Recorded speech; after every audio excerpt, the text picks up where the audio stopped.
Ce qu'on peut retenir de ce passage, c'est que le Congo est un problème. La diaspora est un problème. Sous le thème Investir pour bâtir l'avenir du Congo, que le directeur général du cabinet DB Conseil, Patrice Passy, expert management des organisations, a participé à la première édition du Forum Repas Congo 2024. Ce vendredi 18 octobre à Brazzaville, comme vous le constatez, en présence des membres du gouvernement. Je n'aime pas trop me présenter parce que j'aime bien que ce que je fais me présente. Patrice Passy, expert international. Ce qu'on peut retenir de ce passage, c'est que le Congo est un problème. La diaspora est un problème. Aujourd'hui, nous avons eu la chance de réunir deux problèmes. Qu'est-ce que c'est un problème? Le problème est l'écart entre l'objectif et le résultat attendu. Alors, quels sont leurs objectifs? C'est de travailler. Quels sont leurs résultats? C'est d'améliorer les choses. Sauf que nous constatons que nous avons du mal à travailler suite à des pesanteurs et à des situations, des difficultés. Et souvent, le résultat n'est pas atteint et la diaspora s'en plaint. L'État aussi se plaint parce que nous avons eu beaucoup de retours où on se moque des capacités intellectuelles et de travail de la diaspora. Alors, moi, je suis venu leur dire... C'est très bien que le Congo soit un problème et que vous soyez un problème parce que nous devons, dans le cadre de notre travail, retenir une chose. Et maître des lieux, celui qui les organise. Si vous voulez être maître au Congo, organisez les lieux. C'est pourquoi, pour organiser les lieux, vous devez faire preuve de ce qu'on appelle de l'innovation sociale congolaise. L'innovation sociale congolaise, ce sont les réponses que la diaspora apporte sur les politiques sociales ou certains sujets mal définis, mal orientés, mal insatisfaits pour la plupart, et que ceux-ci, grâce à leur expertise, ils apportent des solutions.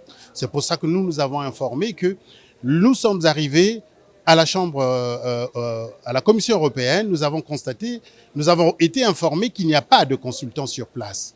Et que, pareil, dans d'autres structures, qu'il n'y avait pas de consultants au PNUD, au PAM, même dans certains ministères, on se plaint qu'il n'y a pas de consultants. Quelle fut la réponse?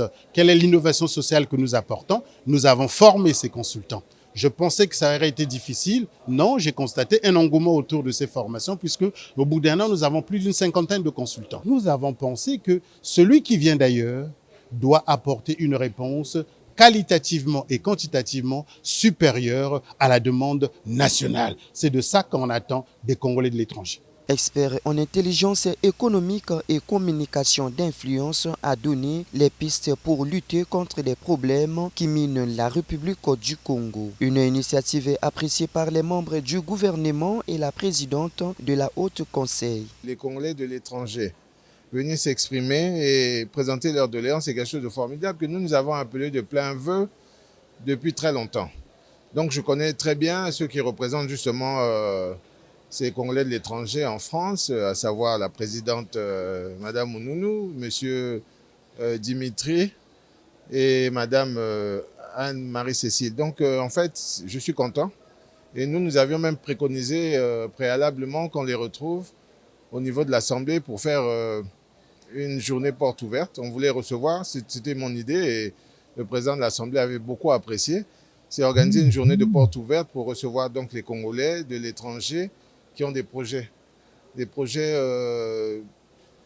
conséquents, des projets objectifs pour aider justement un tant soit peu à notre développement socio-économique. Je m'appelle Madame Agnès Ounounounou. Je suis la présidente du Haut Conseil représentatif des Congolais de l'étranger. Vous l'avez découvert dès l'ouverture de ce forum. L'enjeu, c'est de pouvoir mener des réflexions autour des REPAT, qui signifie seulement le retour des Congolais de l'étranger qui reviennent au pays pour soit entreprendre ou investir.